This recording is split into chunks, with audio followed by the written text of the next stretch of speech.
Alright, we should be live. Let me just check one more thing. Come on, YouTube. Why are you fighting me? There we go. We are live. Hello, good morning, good afternoon, good evening, wherever you are out there in TV land. Welcome back to another RSG Wonderful Jedi Academy, the Q&A show for Star Wars Galaxy of Heroes. This is a Q&A show, and what we do here is we answer your questions about Star Wars Galaxy of Heroes, bringing the best and brightest of content creators out there in the world of Star Wars Galaxy of Heroes, and sprinkling in a little bit of RSG madness like no others can do. I am Ranger J 1999, your host. Welcome to the program. Glad to have you guys here. Say hello in chat. We always like to see everybody saying good morning and saying hi in chat. Glad to have you guys here for another episode of Jedi Academy. Let's introduce everybody. Before we do that, let me know a quick note on how this works. I said this is a Q&A show, so if you would like your question answered, all you need to do is put your question into the chat. The one caveat being that if you want your question answered, you got to put the word question in front of your statement, because that's how we scoop it up at Nightbot. So help us to help you, help us help you. That's how it works here. So if you want your question, make sure you put the word question in there, or we will not catch it. And that's on you. There's nothing we can do about it. We try to get to all of them, but yeah, it doesn't quite work that way. And they're already coming in. Goody. All right, that's what we like to see. We like to see participation. So feel free to participate. Also, do me a favor. While you're here, give us a thumbs up on the video. Subscribe if you haven't. All that jazz.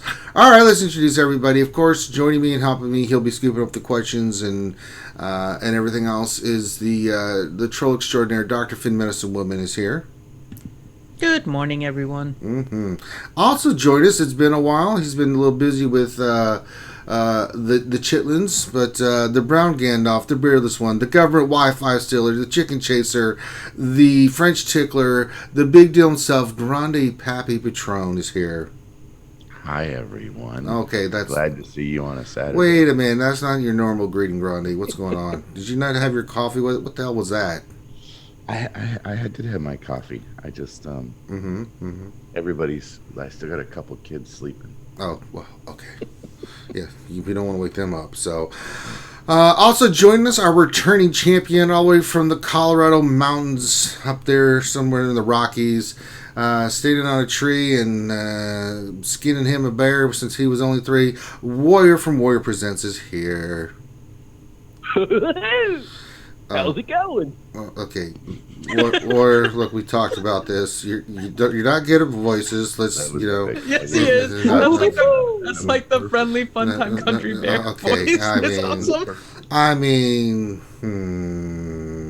That's an awesome voice. Well, if you got Finn's approval, then you know you're in trouble. Ranger, he had Xfinity and Grande approved that voice. I love it. Oh well, that means a lot. If Xfinity and Grande approved, well then you know it's excellent product. All right, good lord, here we go. It's gonna be one of those Saturdays, huh? Okay.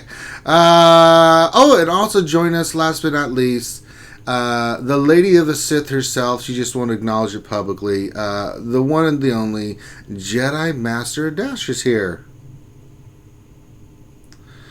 Well, she's here, but she's muted.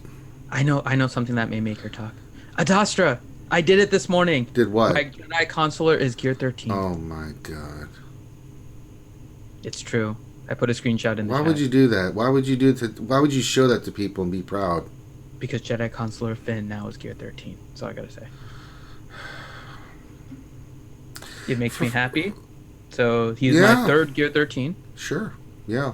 Well, if it makes you happy, that's great, Finn. Mm-hmm. We're all here for your happiness. He's gonna be my 5th on the Padme team once I get Padme to 7-star. Oh, that'll work out real well. He's gonna be the 5th because he is a Galactic Republic. Well, yeah, that'll be great.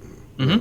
Need some extra healing on that team. Yeah, I sure do, with not having any of the healing anywhere else, so that's a good point. Exactly. See? Fail. That's science. All right, I'd like to get a big F in the chat for Finn, please. Yes, I'm already seeing the shaking of the heads and paparazzi's like, Finn, no you didn't. Oh, yeah, he did. Oh, no, you didn't. Oh, yeah, he did. Yeah, get some big F's in the chat for Finn for epically failing. Oh, God. Jedi Master Dash, are you there? I'm here. There she is. We were wondering what was going on. Like, did she forget everything she's learned in her life with technology? What's going on? No, I joined for a second, and then I had to leave for a minute. I didn't Oh. realize it showed that I was still there. Ah. Kind of threw us off there for us. See what you did. And So, then I was like, okay, I can hop back in. I was like, I don't know if they even noticed I was there. But then when I came back, you were talking about it. So I was like, oops. Now, how long are you gracing us with your presence today, Miss Adasha? Yeah, it might be sporadic, just a heads up. Well, is someone giving you a hard time? Because if they are, I'll come down there and whoop that ass. Unless it's your family, then I'm not doing that because I don't get in the middle of families. Thanks for the offer, I think. Listen, if someone gives you a hard time, Jedi Master Dasher, only I am allowed to corrupt you to the dark side. Anybody else messing around, they're going to get thrown somewhere they don't want to be thrown. So I'm just throwing that out there. Very protective of the people that would come on our shows. It's just the way I am. It's the Ranger in me, Jedi Master Dasher. You can't hold that against me. All right, well, we're just glad to have you here. So what we like to do in the beginning, as a question start flying in. You got a lot of F's in the chat, by the way, Finn, but you probably don't care. So F for Affinity. yeah, Yay. no, that's not what that's for, Finn. It totally is. All right, let's get some more F's in the chat for Finn not knowing what the hell F in the chat Hooray, means. F for Affinity. No, God. How about D for dumb? Let's do that. D in the chat for Finn for being dumb. Dumb, dumb, dumb, dumb, dumb. Did you hear what I said about Consular, Adastra? Oh, Lord. Here we go. My Consular is Gear 13 now. Yay, congrats. Thank Way you. to go. I was the second person though, I think. Oh, someone else other Yeah, than there us? is someone What? else named I think it's Pink Cat took a Consular to Gear 13. Oh my gosh, that is hilarious. I did also notice someone else did Jedi Knight Guardian to Gear 13. So it's funny to see there are other people out there that are doing this. Oh, God. I'm just reading chat. Yes, so excellent. Get him, chat. Just get him. D for delightful. Thank you, people. That's not what so. That's right. Oh, he's just picking up the ones that people are being people nice giving about. you a hard time, Finn? Oh yes, it's coming in nice. Oh no, and heavy. just Ranger. Yeah, no, Oh, it's so chat. normal. Yeah, read the Okay. chat. Read the chat. I got back up this time. What is paparazzi shipping? Factor Finn Fedison Foeman. That's a lot of F's, Finn. F for Finn. That's not what they're saying. Oh, fantastic. All right. But I digress. All right. So usually we got the questions coming in. So with that being said, we'll kind of open up to the panel. What's been going on this week? Well, we had the road ahead post. We had the Q&A. We had all kinds of stuff. Start with you, Grande. I'm just going right to left, or left to right here. Flip my screen, that might help. Grande, what's on your mind this week? Oh man, just going through TB, I guess, right? Prepping for TW and doing Grand Arena Championships. Kind of seems like the new modus operandi that we're doing. So, it's fun. We got a road ahead post. Kind of excited about what that means for Galactic Republic factions, and what that might look like coming down the pipeline, and then also about what these the new items that they mentioned in the road ahead post. So that's kind of what's been going on, and just trying to finish up some teams. Sure. Put a couple. Now since we have some farmable gear, been trying to round out and finish off some of the G12.5 pieces. I had a lot of pieces where I had 2/3 of the piece done, and I just needed to farm one portion of the piece and then use up the gear that I had already gotten from playing the HSR for so long, and then also doing the Vulture Droid event that we got yesterday. Very nice. Warrior, what is going? A lot going on this week. Sort of, kind of, maybe, little, depending on how you look at it from a certain point of view. Warrior, what's on your mind? Yeah, so, I mean, I think they're keeping us busy. I think there's a lot of people out there that say, hey, they need to do more, they need to do more, they need to do more. And then there's people like me that are like, slow it down, don't do it at the same time. Like, Love it. It's really hard for them, right? They've got two sides of the community. They got the people who are doing nothing, who are bored, and then they got people like me who I'm doing a main account and alt account. I've got 4 hours of arena climb every day for, regular ships, then regular than ships for two different things, from 5 o'clock till 8 o'clock at night, which is your entire dinner time, and busy at work potentially time, which is difficult enough, and trying to jam those in and like, with a customer like, hey, I got to go to the bathroom for the third time. I'm sorry. That's bad diarrhea. But Grande knows all about that. You're trying to navigate because you want to try to climb. This week I've missed number one multiple times just due to the fact I haven't had time to do my last battle or two. And so there's that. And then on top of that, there's territory battles, which territory battles is very labor intensive for the Geo territory battle. I know the other ones, they can just throw it on, auto and off it goes. That's not the way that the Geo TB is. I mean, you're having to move mods potentially. You're having to play it out very, very carefully. If you tried to play the Wat Tambor special mission and just hit auto and lost, they would flay you. I mean, and they had the right to, because it's a team thing, right? We're all counting on each other. So, it's taken 10 minutes per battle, and, there's 5 battles. It's like nearly an hour of territory battles investment every single day. Not mentioning the other 4 hours of, that. Plus you've got your dailies, which, legit only take like 10 minutes max for everything. If you're actually farming stuff, if you're not farming stuff, 2 minutes. But then you have Grand Arena. And Grand Arena every other day is like, again, another hour's worth of battles. And it may be easier when, like on my Scissorman account, when you got 4 battles and you know you're going to win, kind of thing, or you think you're going to win. It's fun, and it only takes 15, 20 minutes. But on my main account, there's 8 like terrible battles that I'm trying to beat and win and stuff. And it's fun-ish, except for the time constraint. You got another hour investment there. So, I mean, I'm finding myself investing 4 to 6 hours every single day into this game, with a couple of days where I've got like 2 hours invested. But it's like, what? Where did this come from? It didn't used to be like this. It used to be where we'd spend 2 minutes doing dailies and we were bored. Now I'm, trying to find time to play the game just so I can complete the things. I mean, yesterday I didn't even do any mission but Wat Tambor. That's it. I didn't get a chance to deploy my roster. I didn't get a chance to do any of the other battles. Luckily, when I went in like 3 hours prior to the close, I noticed, because I finally found time last night when I was getting off.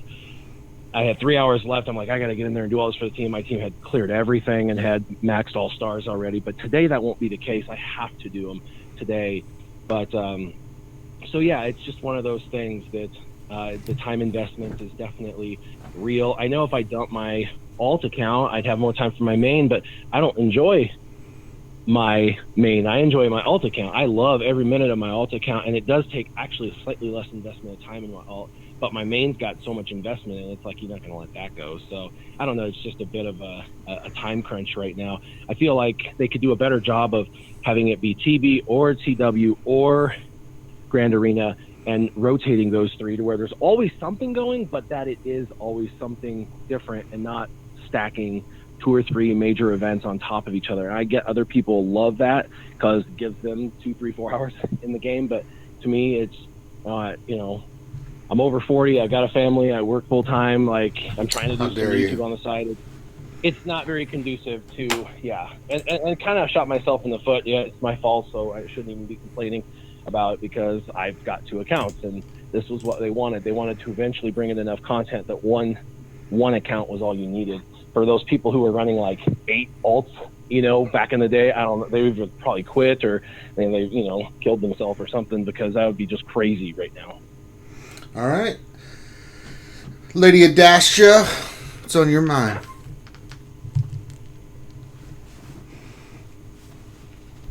I didn't know that. Thank you, Lady Adastia. Sorry, I had to get back to the app, press the unmute button. That's right. I was like, Well, I think one of the standouts was we're getting another Malak style event. There's a lot of speculation as to who that could be for. And then they're also rebranding said event, so that's confirming that Malak will come back, unfortunately. I was kind of hoping it was a one-off, but You know better. it's such an exclusive event because they really underline that. But I guess that would be kind of very mean if he never came back. But now they're calling it what, like epic, uh, epic encounter or something funny. But yeah, I'm really curious to see what new character and what kind of event for said character, because we all know the Malak event was a nice change and a bit of a challenge. So I'm real curious to see. I'm, hoping it's a Galactic Republic character would be cool because of the, light side PB that's gonna be coming pretty soon. But who knows? All right.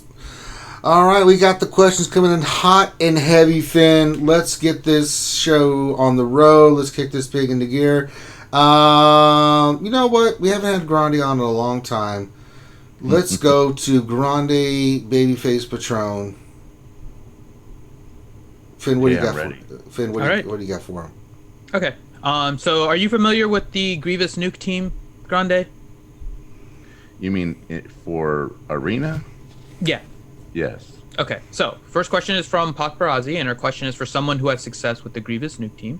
How can I learn how to do it successfully? Do you have any tips? So there's a couple of guys that run it against me in Arena. A couple of them are using some different leaders. I have not seen anyone, at least at my level, that's able to pull it off without a G13 Grievous. So I have not seen one, at least. I mean, there may be some other shards where that works, but that does not work here without the G13 Grievous. A couple of these guys are running a different leader. So you got a couple of them that are running HK lead, and the guys that are running it, that are running that team, most of them, they seem to all have a Zeta T3 on the team. That seems to be the big deal, and I think it is it's one of these uniques that gives 100% defense penetration. So it's this gearhead unique that they're doing. Some of them are also doing this one where you get the potency and the critical hit chance, but most of them running it with BB-8. And then I think that fifth slot is kind of a rotator. One of the ones I've seen is IPD on that team. That team is basically, let's get a couple people dying. That's why BB-8 is there, because BB-8 will run the taunt, and then let's kind of buff up Grievous even more. Let's make sure that Grievous has his Zeta on, and then go with it from there. But that's the team that I've mostly seen. I'm trying to see if anyone here, a couple people running R2 in that fifth slot, but everybody's running the unique Zeta on Grievous and the unique Zeta on T3 M4. All right. All right. Next question to Warrior.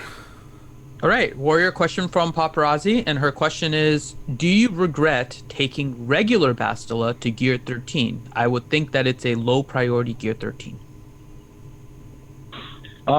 Actually, no. That's probably, honestly, the number one Gear 13 I've done, and I'll explain why. When you have to mod 16 teams, and in those 16 teams, you have speed priority on one or two minimum, and then you also have like 5 cleanup teams with at least 1 priority speed character. You're talking about needing 20 plus speed sets that are like in excess of like 120, 130. I really don't have the speed sets to fulfill everything I'm being asked. I mean, I've gotten 3 remod priorities given to me this week. I haven't touched any of them. yet, because I'm just like, are you kidding me? Like, I don't, it's remodding I don't mind doing, but the ask sometimes is like, I know they're goals, but it's really depressing when you get the goals given to you, because it's like, I can't do that. But Darth Revan is the number one team in the game, period, hands down. So everyone understands why you gear 13 that. But what is everyone using to counter that? Well, there's a bunch of different ideas and thoughts, but what we're going against, what I'm seeing in Territory Wars and Grand Arena, the most effective team that people are finding the most success with is actually Revan versus Darth Revan. And in a Revan team, you've got Bastila. Well, there's a turn order that's very specific, and you've got to have certain speeds. And Basti, my Basti, is as slow as a rock. And I've even got like 100 speed on her, and she's still as slow as a rock. So an extra 8 speed gets me, tortoise level. So I mean, I gotta get her faster, and I've got to steal mods from somewhere. But that extra 8 speed for Gear 13 was a literal no-brainer for me, because of the extra speed, and then of course all of her stats and for viability. And if your counter to the number one team in the world is your counter, it probably should be priority number 2 on modding for Gear 13. Hopefully people would agree with that, because that's what you're using to go against Gear 13 teams. So that would be my reasoning for Basti being like super, super, super important. She's on the counter to the number one team in the game, and they're all Gear 13 now. I don't face a Gear 12 anything anymore. Literally my last battle, he did beat me. He did a great job. His name was Juul, Juul. And he said he was like, oh, I don't know if I'm going to be able to beat you, blah, blah, blah, blah, blah. So I looked at his team when I went in, and he had no Darth Revan. So I thought, oh man, he got scared and he decided to use it for offense. This is going to be easy. So I smoked the front row, and I looked in the back, and there it was. I used my freaking Darth Revan counter on the front line, and he totally tricked me and won. Because when I, got to the back, I'd used both teams. I could have potentially used both Padme and my Jedi Knight Revan were both utilized, because I'm an idiot. So he won very smartly by using psychological warfare on me, which was very, very smart. And so he ended up winning. But I single shot at everything else. It just, lost because I couldn't clear the Darth Revan in the back. So that was actually kind of an ingenious ploy. But everything he had on defense, 25 characters were Gear 13. 25. So I don't face Gear 12 anything. So that's why she's Gear 13, because she's in my counter to the number one team in the game. All right.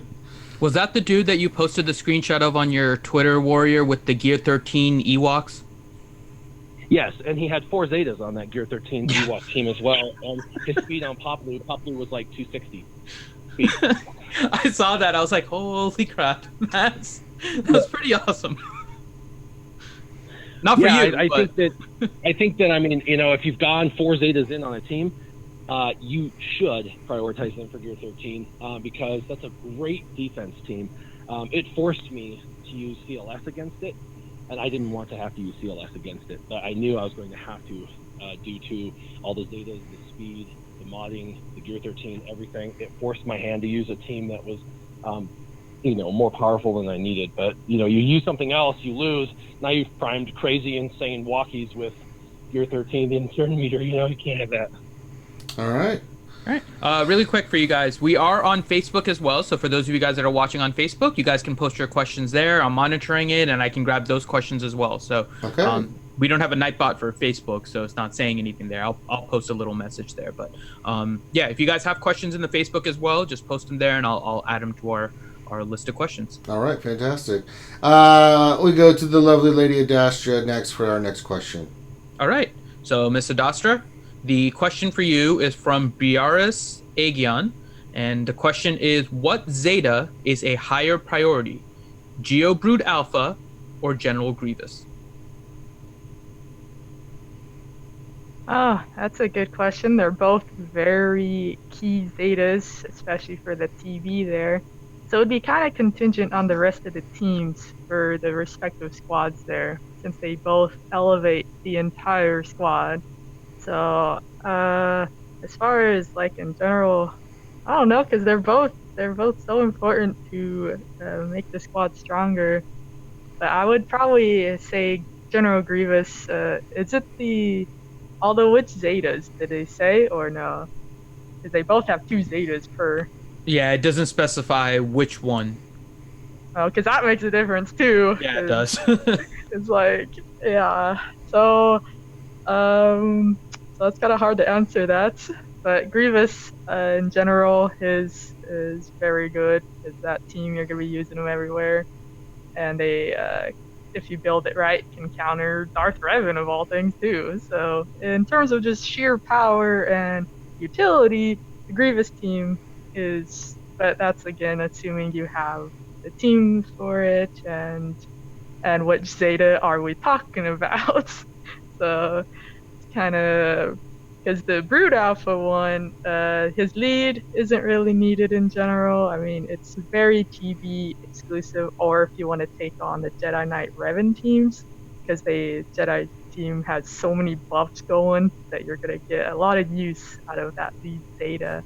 But otherwise, it's more TB oriented. So it just we need more information. Not really. Yeah. All right. We rotate back to the top. The chicken chaser himself, Grande Papi Patron. All right. So Grande, kind of a similar question here for you. Darth Scion 1972 asks, with the reworks, what's the best team for the last tier of the Padme event, and how should the team be modded? Oh man, we've had so many reworks. I'm going to tell you, I still think that if you've got a really great droid team, you're going to do fine. We've talked about it before. I do not think that the easiest team is going to be a Brood Alpha Geo team, and the reason why is because they do all of that attacking out of turn. And it's just going to give tons of protection up to Padme and to that team. It's also very likely that you will do well with a Newt Gunray on the team. So it's very possible we'll end up with some kind of Newt Gunray lead team that works out well. I think we're going to have a lot more options and a lot more viable options that will work. I'm not sure any of them are going to be Geonosian leader, though. But you could easily have a Dooku lead that works. You could easily have a Newt Gunray lead that works. And you could easily have a Grievous lead that works. I think it all depends on where you're at in your roster and what your mod depth looks like. Sounds good. All right. We move on through the panel to our man with the planned warrior. All right, so Warrior, question from Leonardo de Maculangan. And the question is, any guess which will be the next meta? Darth Revan team is almost 5 months already, so a meta change is bound to come.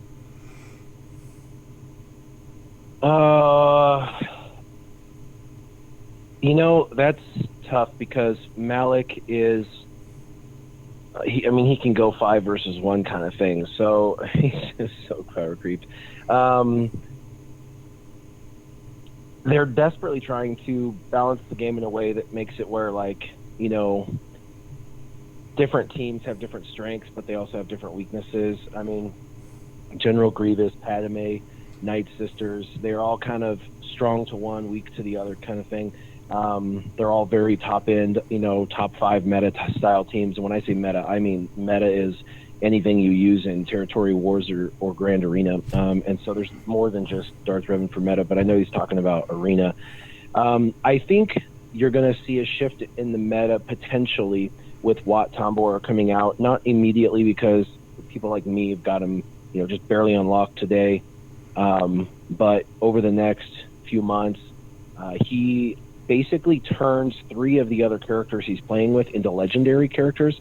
Through the gear that he puts, that special ability that he can equip to them, makes them super durable. He'll be completely, he's going to be so super amazing in the territory battle, Geonosis, but I think there's going to be some very interesting compositions that come out of him because of his synergy with so many and so much, and even just his abilities that he can give out. We're literally working on literally any team. So I think he has a future spot somewhere on teams. I could see people like pulling HK and putting him in kind of thing, just silly stuff. that start to tweak the original meta to look slightly different, and then I could see it slowly evolving after that once they introduce a few more characters. I do think that they're actually going to bring in the Padme Anakin that we've seen in the game already, that can just mollywop an entire team in one shot. I think he's the light side General Grievous, and so I think they're going to bring him out in some sort of a event where we're going to need two different sets of teams to fight to get him. And once we have him, he'll be similar to a Darth Malak. If you have him, you'll sit on top of the meta. And so if that was true, if my theory is correct, then it would be a light side team in the meta. That would make sense. They'd want to evolve it, and they do that. They often, go from a dark side meta to a light side. That's why Jedi Knight Revan was so popular, because everybody was tired of the dark side. And now we're back to dark side again with Darth Revan, and so I could see him shifting back to light side. He'd be the special character, the one character that if you have, you're good. If you don't, you're going to be in trouble.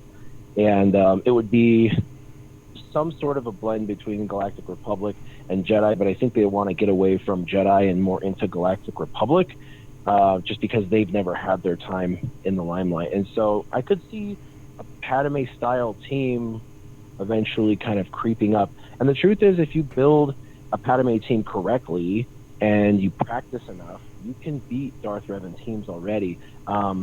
Yes, you can lose on defense, but with the introduction of one or maybe two new characters, it could swing very quickly in their favor. So that's sometimes the way it works. I remember every team, and when it comes out, we first try it, we're like, this sucks. I remember when Darth Revan first came out, I had Darth Revan, but I didn't have Malak, and I went against all the Jedi Knight Revan teams, and I kept losing. I'm just like, this is crap, man. I thought this was the new meta.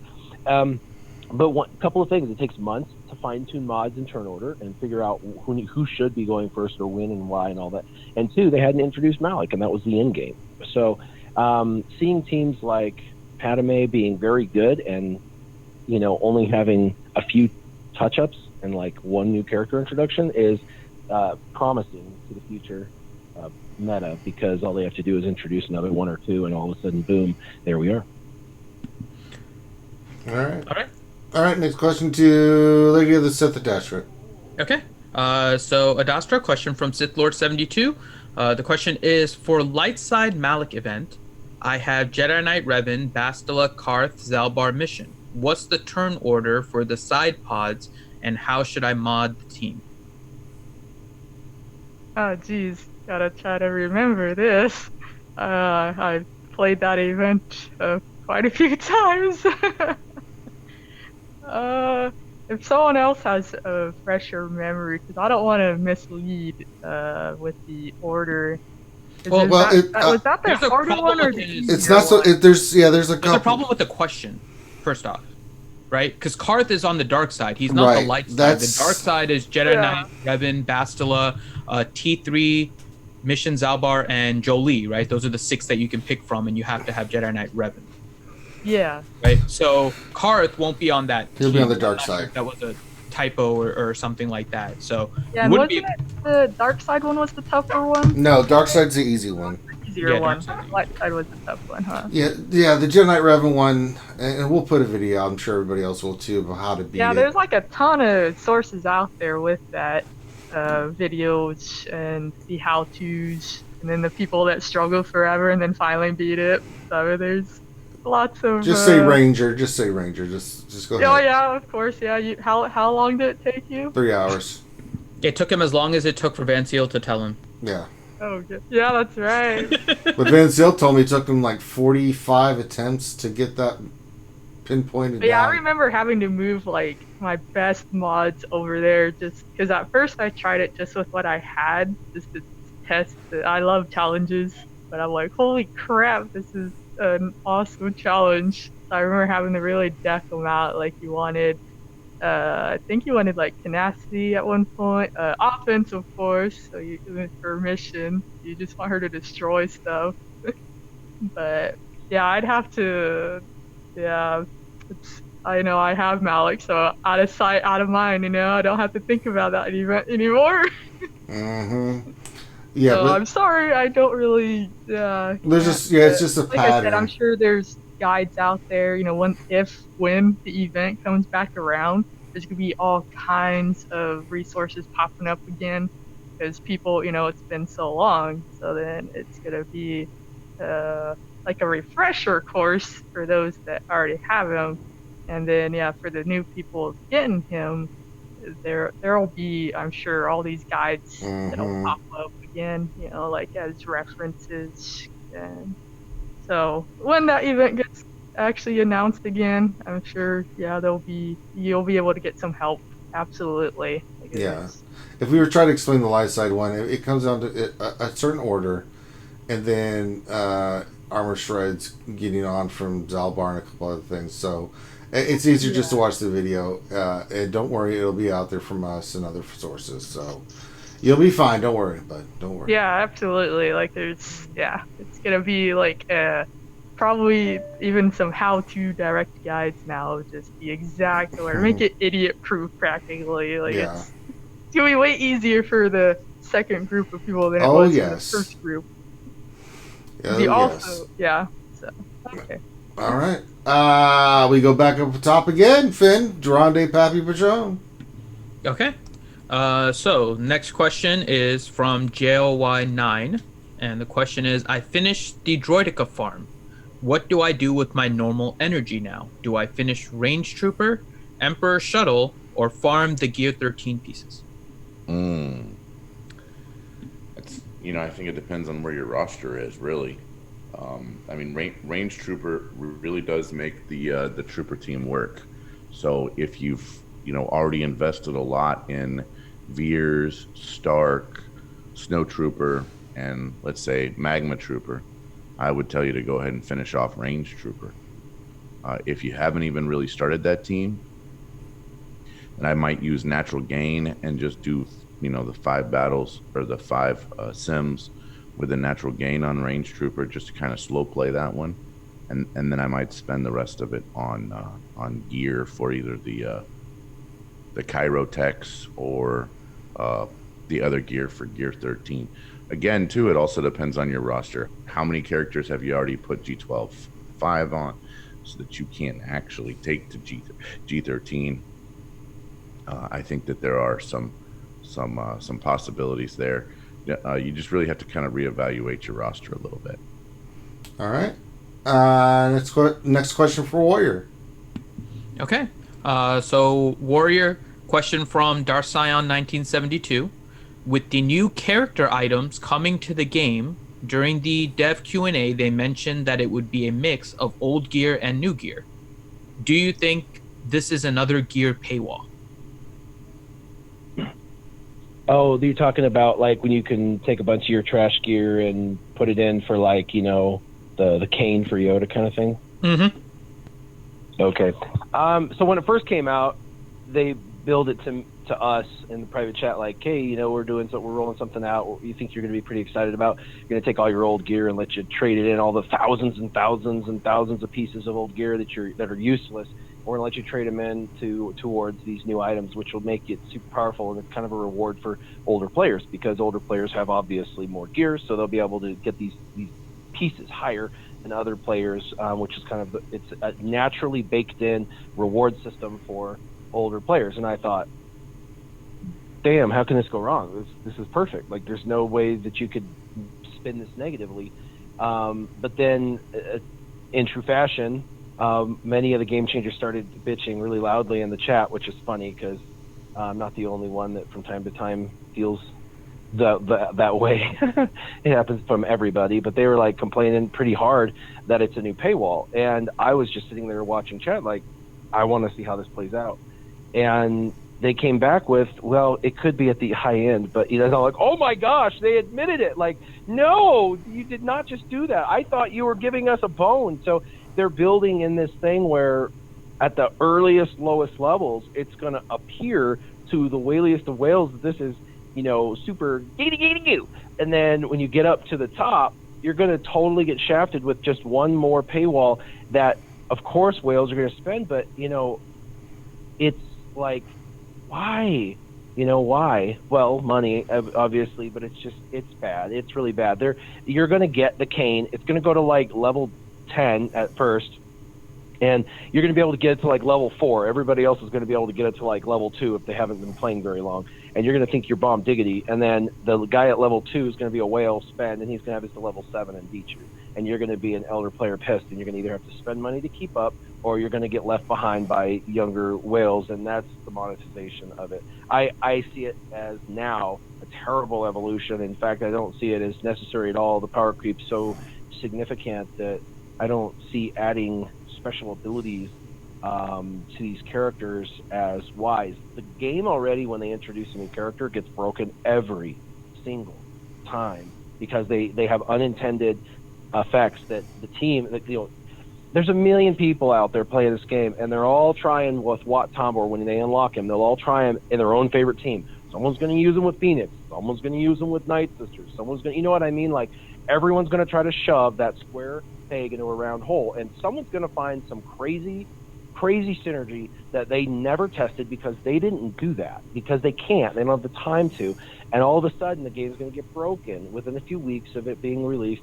And all of a sudden, they're going to be like, oh, we got to fix it. So why add these insanely overpowered mechanics that are going to basically allow for the game to break in multitude of ways? And then they have to decide, do they like the way the game broke? And if so, then we'll just leave it broken because, hey, why not?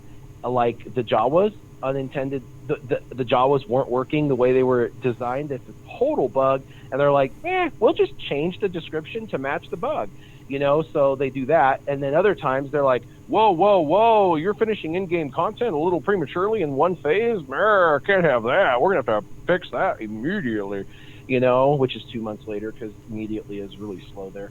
So I don't know. It's just, I think it's just another paywall. I think it's going to come out. It's going to look pretty and shiny, and it's going to be awesome, like Gear 13, until the reality sets in that it's another way that you can fall further behind if you're trying to maintain competitiveness at the high end. And someone like me, I don't have a need to spend money. I'm getting Gear 13 like one a week through farming. It's definitely slowed down because, when it first came out, I got a little excited, like most people, drop 100, and buy all the pieces and stuff and use my stock I had. Well, all that stock runs out. Now I'm down to, either having to spend like $100 a Gear 13 piece or farm for a week. So I just farm for a week, and I've definitely slowed way down on how many I can get, but that's okay. But now that they've realized that other people are realizing that, and we're all starting to farm our Gear 13, and we realize it's a long haul, they've got to find another thing to suck the money out of us. And I guess I worry about the health of the game when you paywall those kinds of things. And for new players, it's going to be a real significant disadvantage if they're not a whale, because they don't have the 4 years or 3 years of old gear sitting around that they can trade in for these pieces. So some of them may not even be able to unlock some of these abilities, which could be the difference between like having a Zeta and not having a Zeta on a character, which could be the difference between you being able to win or not. I don't know. It just seems, I don't know. It's definitely got me concerned, and I was the first one to say, this looks awesome when they launched it. So, bit concerned. All right. Next question for the lovely lady Adastra. Okay, so for Adastra, question from Andrew Cruikshank. And the question is, I'm free to play and exist one cycle behind the meta. So journey characters on the second event appearance, legendary 5-star the first time, 7-star the second time. What do I farm right now? There's nothing to target. What was that last part? You said there's nothing what? He's saying there's nothing to target for him. He doesn't know what to focus on. Oh, so does he have that other stuff then? Because he's saying he's get everything the second pass. So that means he doesn't have Malak, but does he have Padme? Does he have... Guessing based on that, he has everything ready for them, so he's just waiting for the event. So now he doesn't know what to farm.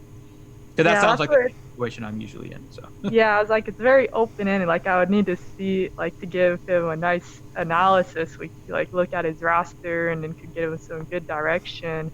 Because then it's also contingent on, like, what is his focus, both guild-wise and game-wise. Is he more PvP? Is he more PvE-oriented? What does he have? What doesn't he have? Like, that's a very open-ended to give some good guidance. Like, if he's in there, maybe he could say in chat his profile, or so we can give him some better direction. Like. So Andrew, if you can, yeah, he just typed that he is good for Padme and Malak. So yeah. Oh, so excellent. Andrew, if you can post the link to your GG, I'll give that to Adastra, and we'll come back to her to kind of give you a better answer so she can see your roster. How about that? Yeah, because it's very, and again, depending on your goal in the game, arena, TB, etc. But in general, like if you have everything, it's okay to hoard for a little bit. We're gonna get more stuff thrown at us pretty soon. So if you have like all the main stuff right now, it's like you don't always have to be working on something, especially with how this game is, with constantly throwing stuff at us. We got all these new craziness incoming. It's like it goes in spurts these days. But yeah, so we could see if you have all the main stuff. I mean, there might be something you're missing. For TV, for instance, the Separatists. Like, so if your bugs need work, or your Grievous team, and then arena-wise, since I don't know if you're Jedi and Galactic Republic, always happy to guide people towards those teams. But yeah, in general. Of course you are. Mm-hmm. But yeah, so. All right. Next question, back up top to the Brown Gandalf Grande Patron. Okay, so question for Grande from JLY9. Is there any word when Shaak Ti will be farmable? Do you think she will be a ship node farm, cantina, or normal energy? Man, yeah, she should be farmable kind of soon, I think. I know she went into chromiums, which means we get that. I think that was like a week ago, maybe, or a week and a half ago, she went into chromiums. So that means we should see her in shipments in a couple of weeks, and then usually it's a couple of weeks after that she goes somewhere. I think it depends on, whenever I look at Shaak Ti, I always wonder, is she going to be like the Brute Alpha was for that mission, or is she more like a Padme or some other character if we were trying to compare it? I'm not sure. I think if we see it go to a cantina node, then that means that Lightside GOTB has a much sooner event horizon than if we see it go to a ship's node, or if we see it go to a regular node. If we see it go to a regular node, it's probably going to take probably 60 days for a vast majority of people to be able to farm that character, even if they refresh the node. So that would mean that we would be looking at probably 2 or 3 months down the line. I think it's probably, what's my hope? My hope is that it goes to a cantina node, or it goes to one of the farmable stores. My guess is it probably goes to a ship's node, or it goes to a light side, dark side node. That'd be my guess. It's very rare that they put a character in cantina, and then the very next character comes in and they put that character in cantina as well. All right. Next question for Ring with Scissorman Warrior. Okay. So Warrior question from What Else 73. He says, I've geared 12 my Darth Revan team, including Marauder. But in Arena, my team got slaughtered against various teams. I swapped in Thrawn for Marauder and win decently. So what the heck? That's kind of a vague question. I mean, there's so many variables. I could just talk for an hour, and you guys know that, so that's super sad. But no, for real, Thrawn helps if you got him super, super fast, because he puts one of their characters on timeout. But if you're running Marauder, that means you're probably not running Trooper. And if you're not running Trooper, that means you don't have the protection of the auto taunt. The auto taunt's necessary because if they've got a faster Darth Revan, he's going to go and mollywop stomp your leader, guaranteed, unless you have an auto taunt.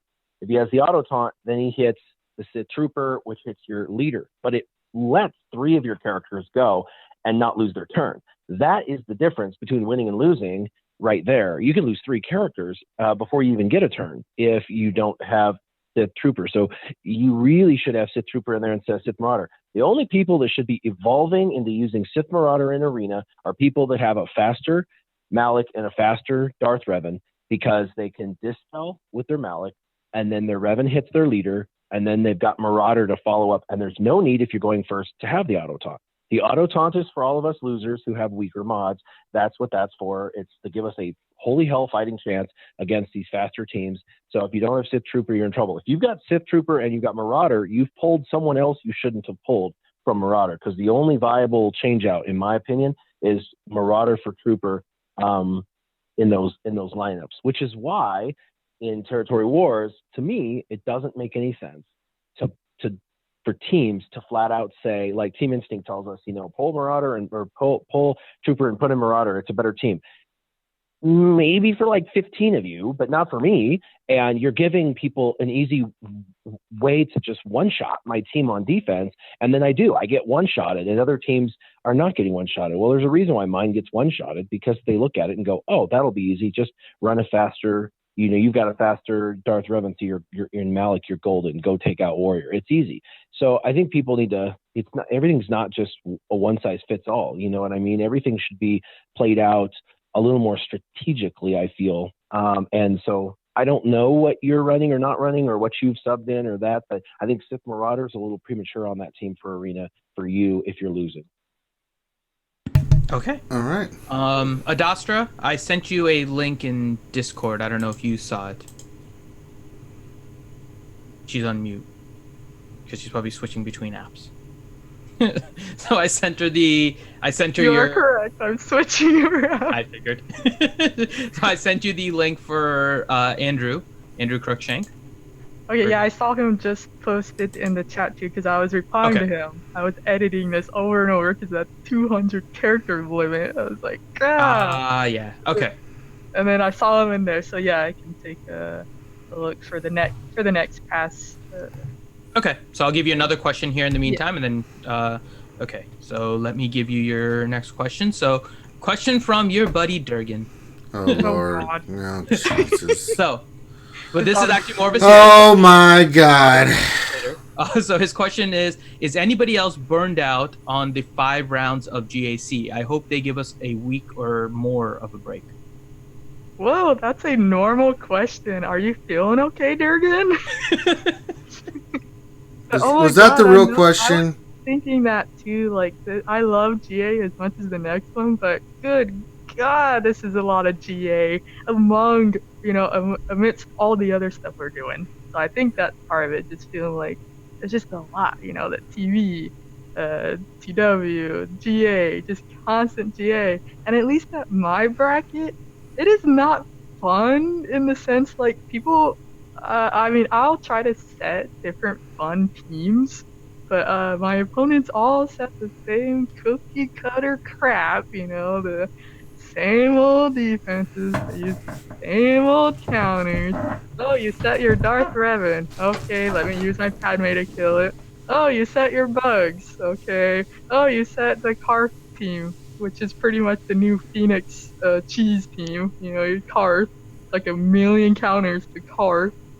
So it's just, I don't know, I'm getting kind of, I don't know, I wouldn't say I'm getting burned out, but it is kind of just getting boring, and just, cause it's just the same old, with this, it's like this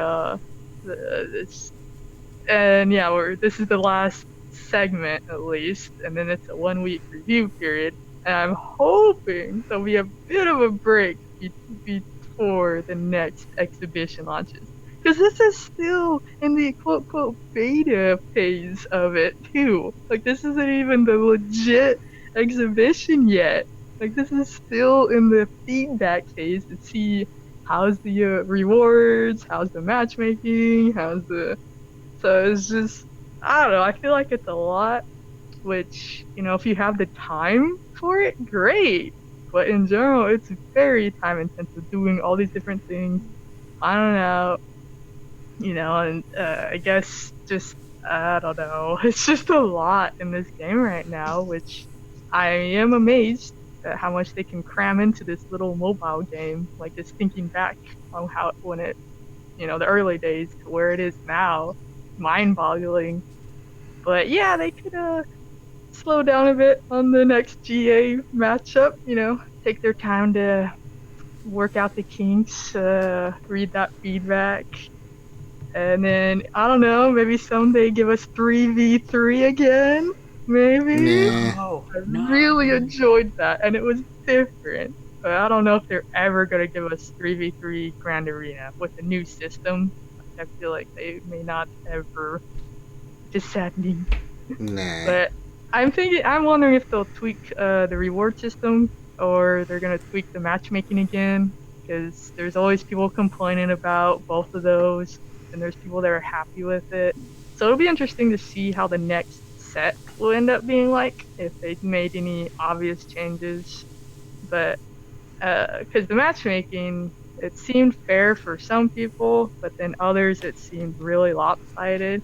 So I don't know if they can ever really get to a point to make it as fair as possible, with how this game is.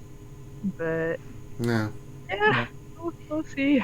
The matchmaking has kind of had two different things that I've seen pop up more so than anything else. One is like the lower GP players, because of they're only taking like the top 80, are seeing that that's where I'm seeing a lot of the people saying that there's mismatches, like sub 3 million or so.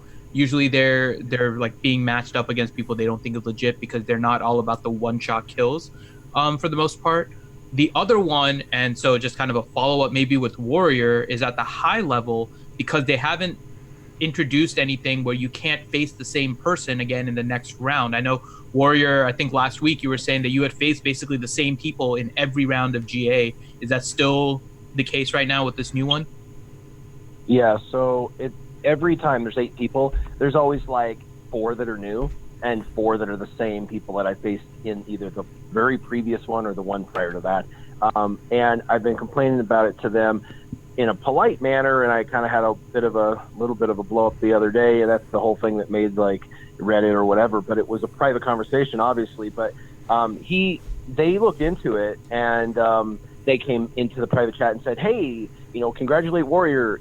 He is one of an exceptionally few number of people that are getting totally and completely effed over by our algorithm, and I apologize. So, like, I've gotten vindication privately from him that, they did actually research to see if I was just full of hot air, or if I was actually legit complaining about something that was, like, a serious problem in the game, and they've admitted it's a serious problem, and I am one of apparently very few, is the word he used, very few people that are getting totally shafted like this, where you're getting paired against some, super powerful individuals, and when you lose, you're just getting paired against that same super powerful individual to become their punching bag. And it's apparently not something that they want to have happen, because it's a terrible user experience for everyone. One of the guys I went against, Jonathan, really great guy. His mods are just stupid. He's got like 20 grand in mods, and I don't. So there's just at the high level, it's like that. And then the thing is I'm not complaining about losing. I give 2 craps about losing. In fact, I just gave props earlier on the stream to the other guy who beat me yesterday or whatever. I don't care. Win, lose, draw, I'm going to give it my all. But when I lose to somebody who does, in fact, have a superior roster, which happens at times, it's fine. But don't let me fight him the very next GAC and get beat up again. That's not fun for him, because now he's not getting a challenge. And it's not fun for me, because I know it's an automatic loss. It's frustrating. And while I always use it for practice, I always use it to try and learn and try to I still, give it my shot.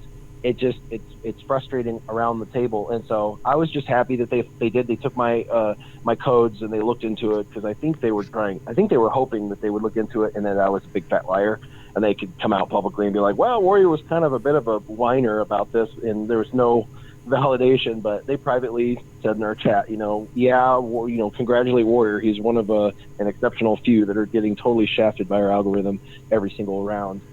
So that made me feel a little better, that I knew I wasn't just going crazy, or that I was facing different people with the same name or something crazy like that. I don't know. So they already said, actually, I don't know if this is like super public, so maybe I'll just totally shoot myself in the foot, but they're taking a break. They're not going to be doing another Grand Arena Championship immediately, and there's a reason why. There's a huge hole on the map, and that's because they do have a lot they have to look at, reassess, readjust. They got to look at numbers, like how many people hit Kyber. is a bunch of people in level 7 and 8 hitting Kyber and nobody in 4 and 5 hitting Kyber. That's a problem. They want a percentage in every single category hitting Kybers, which means they have to adjust the scoring, right? So they've got a lot of research to do, a lot to look at, a lot to analyze and to study to make sure the next time they roll this out that it's better than the last. They've got to make sure that the matchmaking has got an algorithm plug-in that prevents you going against people that have already beat you, at a minimum, just fresh meat kind of thing. They've got to make sure that, people on the lower end, that there is a way for them to progress and get enough points to hit Kyber if they're missing it because there's not enough opportunity to hit, because maybe the feats are built for people that are like tier 5 and above. I'm tier 7, and it's hard to hit some of the feats because it's like I would have to be perfect in every single GAC to get that feat, and it's impossible at the low level to clear everyone every single time, you know what I mean, because you hardly have any teams. So I think there's just so much for them to look at and try to tweak and adjust and modify and change and then internally test a little bit, that they're going to be busy with all of that. And I think it's going to take them, 3 weeks to a month before they bring GAC back out to make sure that the next time may not be perfect, but the next time it's better. But I think there's one thing the community can do that will make it better for everyone, and that is understand before you do complain. I mean, it's fine to complain as long as you have a solution, right? Complain about something, give them a solution. I've never bitched to them about anything without giving them a very simple solution to the problem that I know they can implement. Never. I don't believe in that. I don't believe you should complain about something if you're not going to be part of the solution. So I've always given them a solution even in my complaints. But a lot of people don't understand what the difference is between relative or pertinent GP is versus total GP. In Grand Arena, total GP means nothing because total GP includes ships. And I could have 3 times the number of GP as you in ships and fluffs my GP 500,000, like 500,000 more than you, but you still have better characters than me. And we're in the same boat because we both are in the same category or tier because we both have relatively the same GP, but you actually have better characters. And when they take relative GP or pertinent GP, I'm close to you. So then we get matched, and then you think it's a ripoff because you've got 500 million less or 500,000 less GP. But in reality, you actually have 13 Zetas and better mods, and you win after you complain. And I see this time and time again in the community where people don't understand, and they see their matchmaking and they think it's like, oh, I'm going to lose. In fact, someone was complaining on Facebook yesterday, and he's like, look at them compared to me. And I looked at their top 80. The dude he's going against didn't even have Gear 13. This guy complaining had 2 Gear 13 and had way better mods. And I was just, it's like he doesn't understand. I think the community, there's something about that out there. It's got to, really bring to light this relevant GP so people understand that right now matchmaking is actually fairer than it's ever been. The only problem is there's a few times where it's not factoring in certain things such as Gear 13, which is an issue, possibly not factoring in Zeta mismatches where you've got someone that has 80 versus 40, or someone who, is having to fight the same person over and over. Like people should be progressing up, not laterally. People should be progressing down, not laterally, like a normal championship. So there are issues and opportunities, but I think miseducation in the community is a big problem too. All right. Yeah, because the Zetas have a big weight on that top 80. So like for me, I have less Zetas than a lot of people I've been going against. Like I have only 70 something Zetas. I'm going against people with 80 Zetas. It has a higher weight, but I have, mods and some Gear 13s. So my matches I've actually been pretty happy with. Like they've been pretty, like it's solid. It's just the same old of what I'm fighting, but it's at least been equal in the sense of like it's a good matchup. It's not lopsided like a lot of people. But then people don't take into account modding. Like, okay, this guy has all this GP on you. They might have more Zetas, but you have way better mods. So you're gonna kick their butt.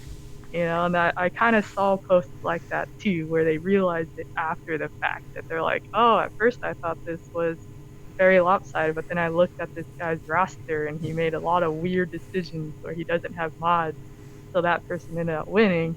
So I think the people that feel it the most are the lower end because of the Zeta adding the weight for the top 80. And so I think like that's been lopsided big time before. Like someone with only a handful of Zeta going against someone with like 40 Zetas, and that can be huge in the earlier game like that, whereas us at the higher end, we have all the main Zetas, so it's almost equal, except for, facing the same people over and over. Like, I know of other people that happened where their brackets were practically the same, so that I honestly thought they were going to do a tournament style thing, you defeated this guy, so you'll never see them again, like it's only the winners face the winners. If you lost against an opponent, then you should be like at a lower. I don't know if they can really implement that though, but I mean, at least they're trying. I do appreciate it that they are trying. It's a different matchmaking setup that they implemented. So it'll be really interesting to see how they do the next set. As you said, that they'll do a review period and get the kinks out and try a new system. So hopefully... How did Durgan's question turn into like the Gettysburg Address of information? It's amazing. It's absolutely amazing. Grand Arena is it's incredible. Grand Arena right now is like a huge thing of conversation. So. Yeah. Damn it, Durgan, go back to dumb questions. No, I'm kidding. That was good a good job, question. Durgan. Yeah, good job, Durgan. His once in a while, his serious question ended up with I know, a right? answer. I know, right? It's crazy. It's Durgan. I mean, this is Durgan we're talking about. Oh, all right. Quick, guys, by the way, we have 133 people watching, but only 33 thumbs up. If what? You guys take a second, give us a thumbs up. Let us know that you like the content. Helps everyone here. And then obviously make sure afterward that you go to the links for all the different people on the channel, so you can go and sign up to their channel as well and watch their content. Okay. Word. All right, let's go back up top to Grande Pappy Patron, and let's not get a question from Durgan. Okay, hold on. Let me skip the next 5 then. No, joke. So, Grande, a question from Andrew Cruikshank, and his question is, why does everyone complain about Gear 13? At the top, it is something to pay for, but down a lower bit, it is mixed up who I have battled in Arena a lot. Today, I ended up losing to Galactic Republic, Separatist Destroyers, Darth Revan, and Jedi Knight. Gear 13 is a change, and it basically moved the goalpost. So people complain sometimes when things change. That's just human nature. Gear 13 is, in some ways, was a good change for the game because it made a lot of stuff farmable that had not been farmable before. And so there's a lot of positives to it. It takes a long time. You can buy it, so it is accessible both to whale and free to play, and the smart players can do their research on what works out best to be Gear 13 and what works out best maybe not to be Gear 13 so quick. So again, people are pretty upset about it basically because it was a change. We fear change, for it is bad. No, I made that up. All right. I think Warrior touched on, and Adastra in the last question, right, touched on one of the big issues with Gear 13 is that it's not properly being represented in the GP of a character. And so it's throwing on, in Arena, it's not making that much of a difference, right? But in the Grand Arena, the GP matchups and stuff are being thrown off a little bit by Gear 13. So I think they do have to scale those better based on the actual effect of Gear 13 versus kind of just what they have right now. They said that too in their Q&A, didn't they? That they were going to reevaluate that a little bit. Mm-hmm. Because there's a flat GP amount, it doesn't add a lot. So they would have to have like a separate algorithm in there to count how many Gear 13s is just the GP, because there's no Gear 13 pieces yet, because that's what'll add more of the GP once you equip pieces at this gear level. Because we're just taking them to Gear 13, so the GP increase is very minimal. So therefore, with the way their matchmaking is going with the top 80, it doesn't, the weight isn't there, even though Gear 13 is very strong. Well, part of the crazy part with the weight is, you throw a Zeta on a character, it gives 2,000 GP. You take a character to G13, it gives 200 GP. And you're like, wait a minute, that doesn't... Well, I think I see what the issue is, and I think that's what Adastra is kind of pointing to, is that when you add the finisher, right, you're not necessarily taking the character to Gear 13. right? You're just adding that sixth piece, but you could potentially not have anything else. So you're just completing it. There's actually no Exactly. 13 pieces yet. So yeah, you're just taking them to that level, getting ready. But that's also why ships are very minimal affected as well, because there's no pieces yet to calculate it in. So yeah, but even though that finisher is very strong, then just some of the stat boosts you get for taking on the Gear 13. They never added GP for when you hit that button to go from 12 to 13, which doesn't take into account like all the mods and stuff, right? That's where it's really getting thrown off, is that all the mods and stuff. It's almost like yeah. Again, right? You'd have to look at it and see. I mean, it's totally possible that we get too much GP when we put on the G12 left side pieces and not enough when we put on the last piece at the end. So, it could be kind of proportionally messed up. Who knows, right? Yeah. And no GP consideration for when you actually move up in gear. I think they're only adding GP when you add something onto the character, like you mentioned the Zeta, right? So you add the Zeta, they can add the GP. They can't add like a whole crap ton of GP just with the finisher if the person only has like the finisher at gear 12. Right, so then you might be throwing it completely off in the other direction. Oh, yeah, that is true. In the future, we'll see people who have the finisher done. They throw the finisher on, they throw the last piece on, and they don't throw any of the left side pieces yet. Yeah, that could completely throw it off. They don't weight the piece. Yeah. Well, because in 6 months, right?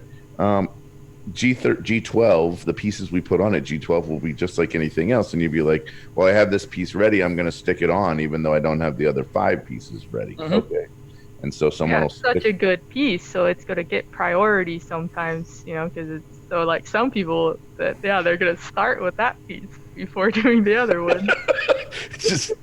We just haven't thought about it yet, but yeah, that'll definitely happen. I blame Finn. Stupid Finn. Not wrong. All right. Next question to Weekend Warrior. All right. So Warrior question from Fat Tony 99. Gearing up Spirit from gear 9 to gear 13 to round out my Nightsisters with 5 gear 13s, or gear up Grievous from gear 9 to gear 13, but none of the other droids are geared past gear 7. Sounds like you probably should focus on one team or the other for sure to get him up there. Obviously, Gear 13 Grievous by himself with a bunch of trash droids still works because as they die, he ramps up, although they're not high enough to really give him an opportunity to ramp up quick enough. So I think the Gear 13 Grievous is a little bit premature just because they got to be at least like Gear 9.5, Gear 10, whatever. They got to be able to take a thumping a couple of times and get him ramped up before they just get one-shotted. So I would say Spirit to finish off that team, hyper-focus, right? You got 4, do the 5th, get it done, then go over to your droids immediately thereafter and finish them. Yeah, that sounds... Science. All right. Back to Lady Adasha, and I swear if you give her a question from Durganfin, I'll choke you. Well, how about this? Miss Adastra, Another Durgan question. Woo! No! Have you had a chance to review Andrew's roster? Sort of. Okay. Oh, next roster question. review questions? Oh. No. She had a question member from before. Andrew was asking about what he should kind of target next. So he gave Adastra his ally code. Oh, so, well, fine. How about I was this? actually thinking I could just message him all that because I figured that's what I was just going to suggest. Okay. So we'll let Andrew, you can get a hold of Adastra. And he's in, that his, I'm guessing his username is the same on the RSG Discord, so I can find You would think that, but that doesn't always work out that way. He is Jedi Master Adastra, so she is easy to find. Yeah. So I will. Yeah, I'll definitely. We can. Then that way we can continue the conversations too. Okay. More science. So then, question for you, Adastra, from Sean Ragnar the Red Kelly. Oh. Question is: I gear 13 my Brood Alpha. Should I stop there or gear 13 any of the others? The other Geos are all right now gear 12. Very nice. That is the best one to do first, because then that means you get a gear 13 Brute, and so it's very handy. You could continue it because the bugs, they are very strong. I mean, the rework, they did a good job with the rework. So you could continue that just to make them more powerful, because for GA and TW, I mean, like, it'd be useful in all areas. So it wouldn't be a waste if you were decking out your bugs. So if you did want to continue it, I would suggest maybe Soon Packs, just to make them tankier, make them beefier, because I think they actually all get some decent. I was looking at it sort of recently, because I'm gonna do the same thing. I want to gear 13 my bugs eventually, so I can try the accolade. But hey, I was getting there. Yeah, Spy is another great one, because he's just a beast. Like, one-shotting people, like, is just disgusting. So yeah, for the tankiness and the beefiness, Soon Fact, and then for more damage dealing, and it also, again, in general, it adds beefiness too. These pieces are so nice in that regard. All right. Yeah. All right. Bug destroy more and more. All right. Next question. Back around the bend we go and find a Grande chasing a chicken, and he has a question. Okay. So Grande question from Milan Ripik, and the question is: Hey all, I'm in a tough place. 4.1 million GP. My two fastest sets that I have are 142 and 134. I didn't get any 17 plus speed mods in the last 4 months. What do I do when I get Malak next time? Should I gear 13 Darth Revan or my Jedi Knight Revan team? So if he's thinking he's going to get Malak, I would say we need to go for the Darth Revan Malak team. If he's, it depends on where he's at in arena, depends on where he's at, what he wants to do in GAC. Sounds like he needs to farm mods and continue to spend a little bit on mods. I'd say spend the 3x50s on speed mods and continue to roll those mods. You get good ones by getting a bunch of them, and you just continually have to get a bunch and a bunch and a bunch, and eventually you will get some good mods. And suffer through depression. I do it every day. That's right. Every day I do it, my friend. Mod depression is real. It is. All right. So next question for Mr. Warrior. Yeah, Warrior of the Sun. Next question. Okay, so question from Sword of the Jedi, and the question is: who could be in the new Malak type event? I can't think of anyone in Clone Wars time that would be powerful like Malak besides Lord Vader. Padawan Anakin, he's in the game already. I hate that. They get caught. I mentioned that earlier. I think it's going to be a Padawan Anakin. There was some off-the-cuff conversations on Reddit or one of the chats where they were talking to Top Hat and saying, like, Padawan Anakin or whatever, and they kind of gave some pushback a little bit, but then said, you never know kind of thing, and we're working on something soon. And it was like, what? So it was kind of double talk. And like I said before, I feel like it's not going to be a dark side character. It's going to be a light side character. So it'll be someone like Malak, but on the light side, it's going to be Clone Wars era. Clone Wars era, I mean, if you watch Clone Wars, episode 317, when Anakin stops time and submits the most powerful force wielders in the universe, and submits them and tells them to get on your knees. That's the best episode in the history of mankind. That is Padawan Anakin. That dude right there, man. Bring him in, and put something from that episode in there where he submits a couple of opponents or something like that. Basically, like, it's like Fracture, but to two individuals, and then still has the ability to counter with like an AoE that does 50k to everyone. That'd be Malak style. I think they could do something like that. So I think it's going to be something like that. I mean, you're right. There's not a whole lot from that Clone Wars era, with the exception, and this would probably make a couple people on the panel happy, Mace. They could actually bring out a different version of Mace. I've tried, Warrior. I've tried. Instead of reworking the original, because there's no money in that. Everyone's got a Gear 12 Mace for ships, and it's stupid, and nobody likes it, and there's no money there. But if they brought out a new Mace, called him something different, gave him a different iteration, they could bring out the new mace and he could be, super, super powerful. So that there may be something like that. I don't know. Either Mace or Anakin are the only two I see that are viable that would go in with like a Padme team that could take that team to the next level. Yeah, that mace option is what I was talking about yesterday too in the Discord. So yeah, that's what I was thinking. A new mace, just rather than. If he doesn't have Vapad or Shatterpoint, I don't care. Well, this one has Vapad. It's just not the right one. I gotta tell you, I think Warrior's right on the Padawan on Anakin. the Padawan Anakin. It makes too much sense. It does, and they already had. I mean, but they have mace also in the events, right? Like the mace that we want. Same thing with the Padawan Anakin in these like GOTVs and all these events. But like they have to bring out like 4 or 5 clones too. I mean, there's they do. I mean, there's again, if we look at the dark side version, right? We got 3 droids and 1 Geonosian. That's we got 5-6 characters. If they brought out 5 or 6 characters in the next 3 months, we would consider that to be about on par. If they brought out more than that, we'd consider it to be overload. So it's, in my opinion, it's somewhere between 4 and 7 characters that we'll see before the light side TV. And I'm so excited. All of these would be very welcome. They gotta rework Mace or something. They better do it. That's been high demand. I feel like they should. Yeah.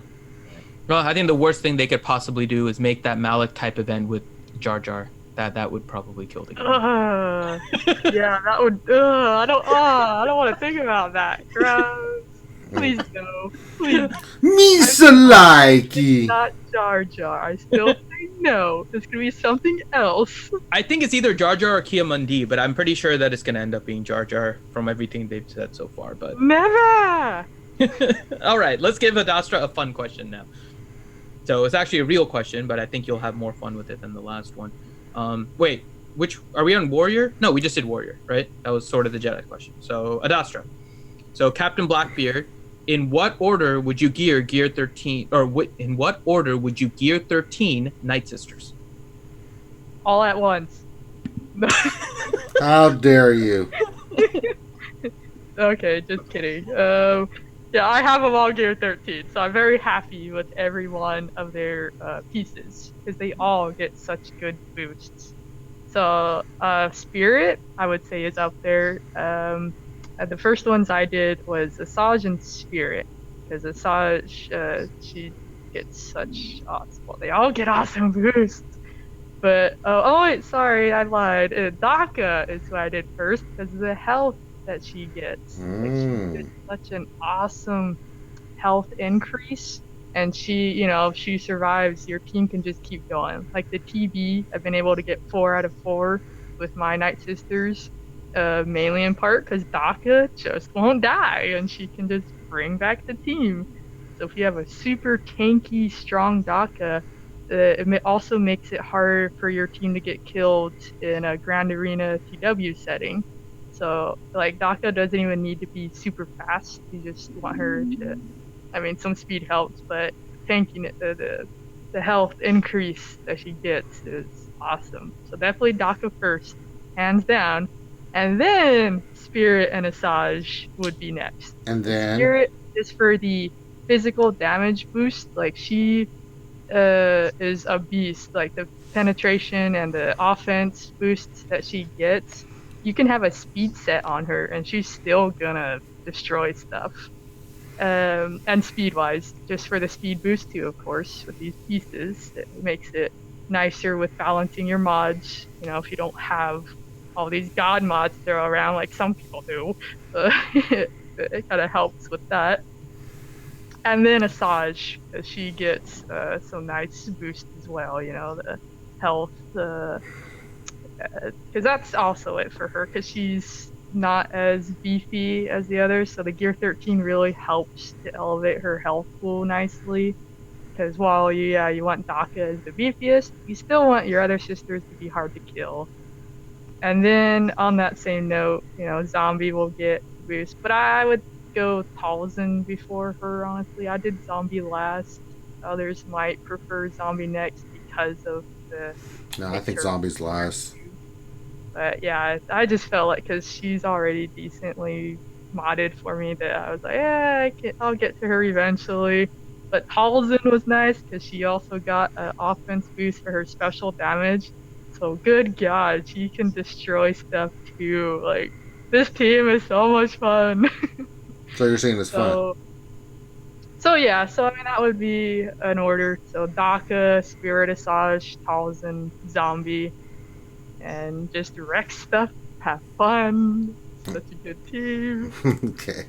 All right, you the Nightsisters get a room with Dasher. Good Lord. You already got the Jedi, you can have the Nightsisters too. All right, back up top to Grande Babyface Patron again. Okay, so Grande question from Sean Ragnar the Red Kelly. So we got Vulture Droid now, Geo ships, and IG-88 ship.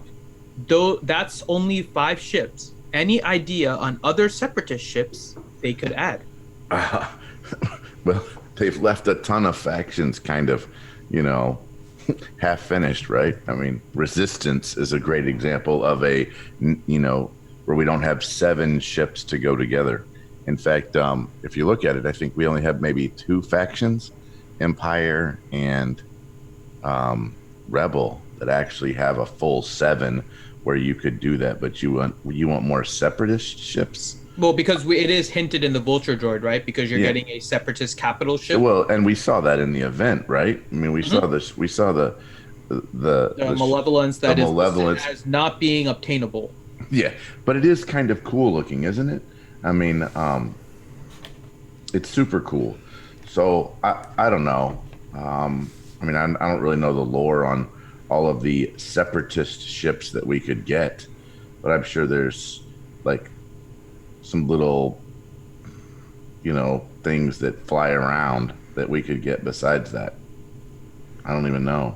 Oh, there's tons of droid ships. We don't have enough time to go through all of them from the Clone Wars era that they could go that are unmanned ships just for the Separatist faction that you could put in the game.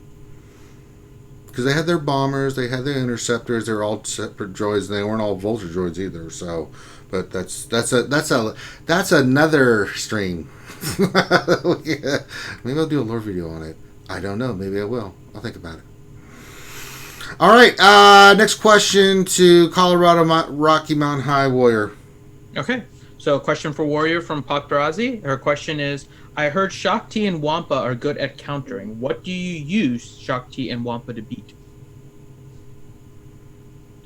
Wampa, I mean, anything that has a rebel comp is good. Wampa is also really good against Nightsisters because of his AoE, his daze, and his ramping damage.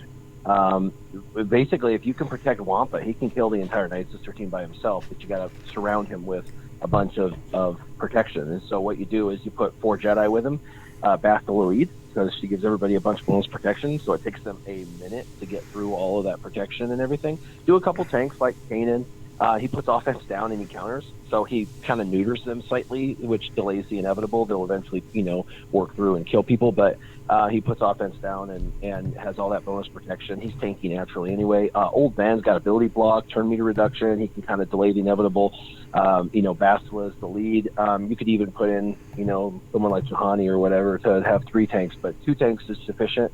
And then, put in Wampa. Wampa puts in his own bonus protection as well. This is a team you can actually win with 60 points with. If, it's Gear 12 to Gear 12. If it's Gear 12 to Gear 13, it's a little more difficult. But Wampa basically needs like 3 minutes of,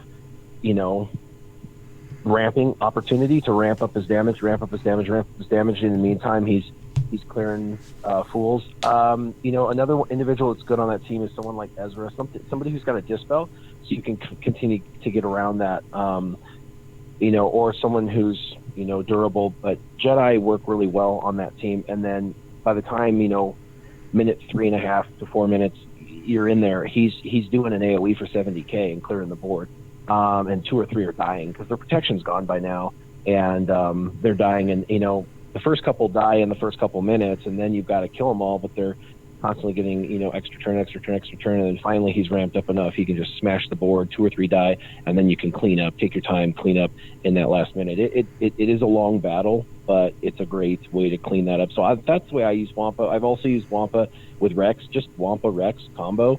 Rex there for the tenacity up and cleanse, because if he gets dazed, he's screwed. But use them against I've used them against a double Zeta Gear 12 Phoenix team. They had 2 Zetas in Gear 12, and this was a few months ago, but it was a pretty solid team.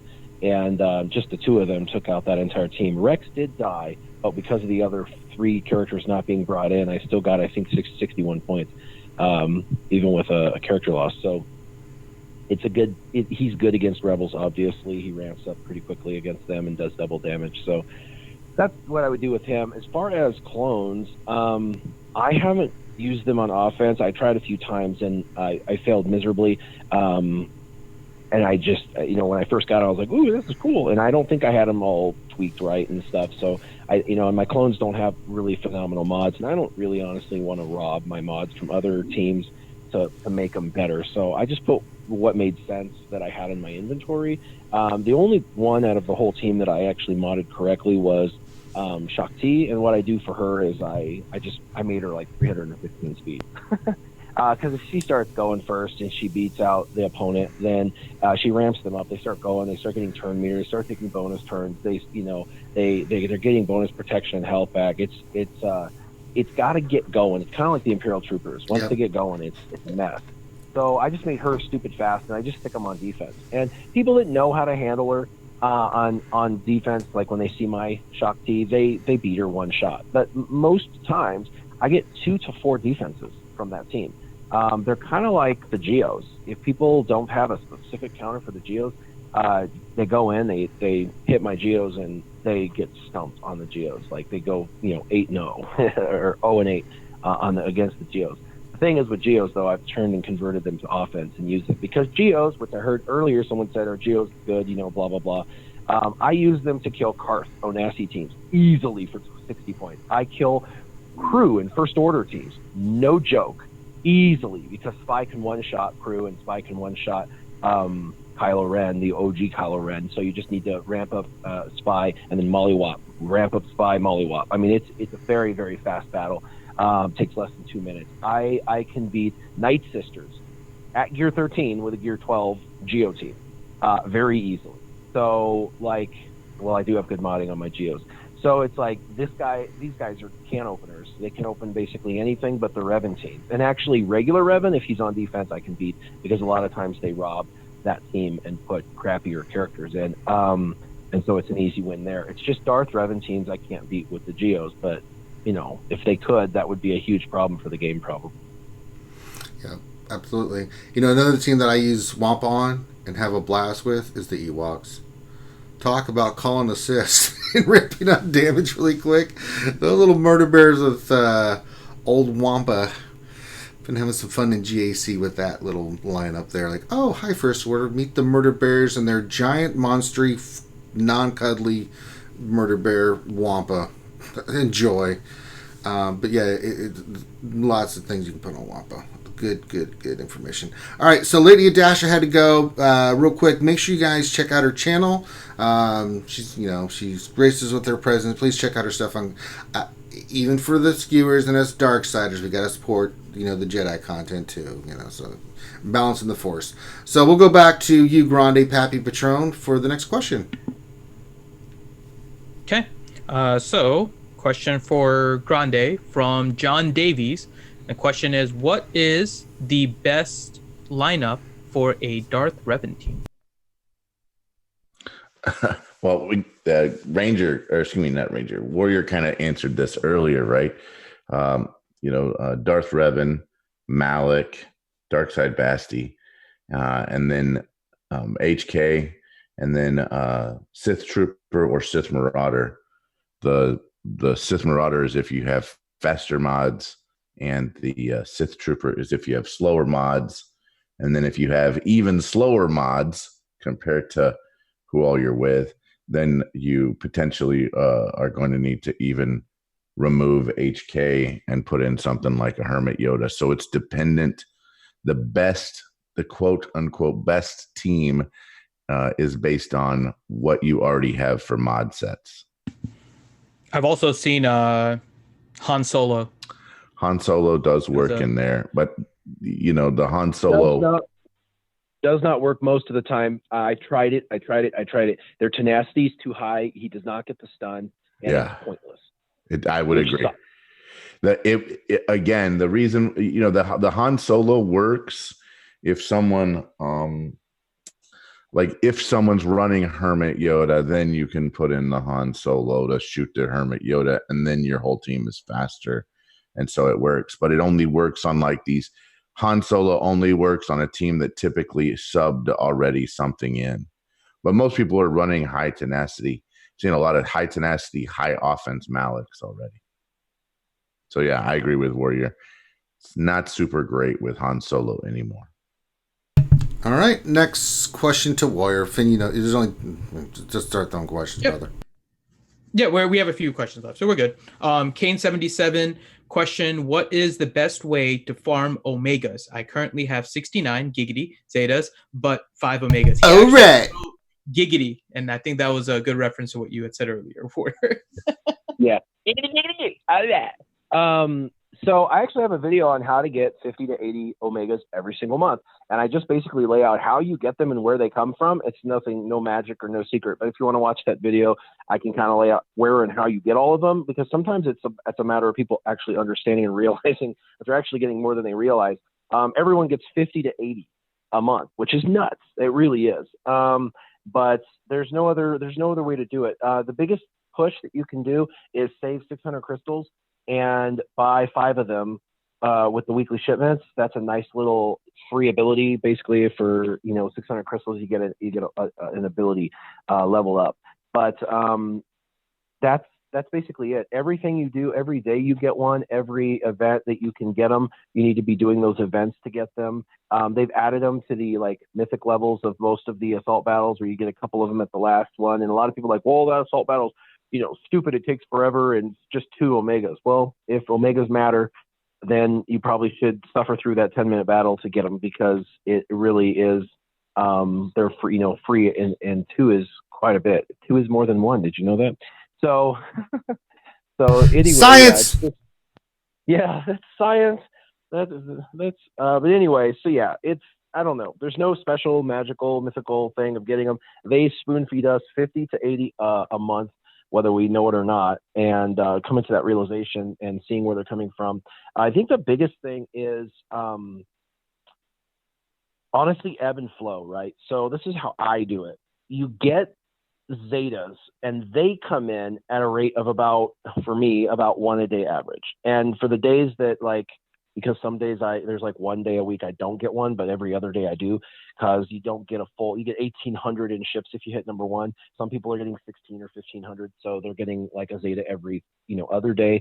But you're getting Zetas almost every day, which most people should be, and then they're supplementing that with a few in the monthly calendar, and you get a few from events maybe, and things like that. They're sprinkled in through the week or through the month. So you should be roughly somewhere in the ballpark of 30, if you're lucky, 40 Zetas a month, because there's that event now every week where you're getting at least 6 a week from that. So 6 times 4 is 24, plus your daily of 30, so that's 54 right there.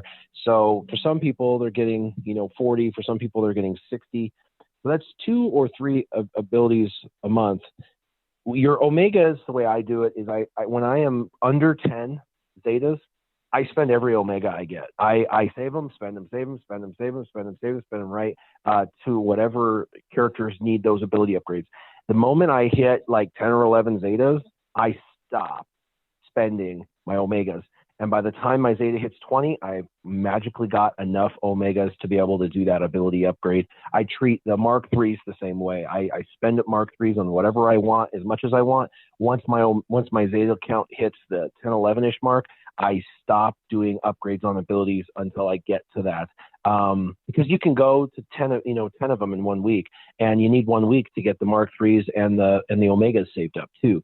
So for me, it's a free for all until my Zeta count hits that 10ish, 11ish, 12ish mark, and then I put a stop hold on any spending. And you'd be surprised how fast that stuff adds up when you're not spending it. And then you can do a new Zeta, and then once that Zeta is spent and you're under 10, just spend away. Okay. Then next question for Grande, and then Grande, there's another question I'll give to you afterwards. There's an ally code associated with it, so I'll send that to you if you want to take a look at it. But the next question for you from Grim is, so with this new iconic gear stuff coming into the game, does that mean that Grievous might get 4 lightsabers as his iconic item? Oh man, yeah, Grievous definitely going to get a couple more lightsabers, which would be kind of cool. As his iconic item. I can't really think of anything else that he would have as an iconic item. So yeah, I mean, that would be one of the things I would do. He also wears a cloak at one point. He does have a cloak that he wears, and I don't think we actually have the cloak in game. He's kind of naked a little bit without his cloak, so he could have that as well. All right. And then Grande, I just sent you the GG page for the next one. So Warrior, question for you from Darcion 1972. I have all my Separatist gear 12.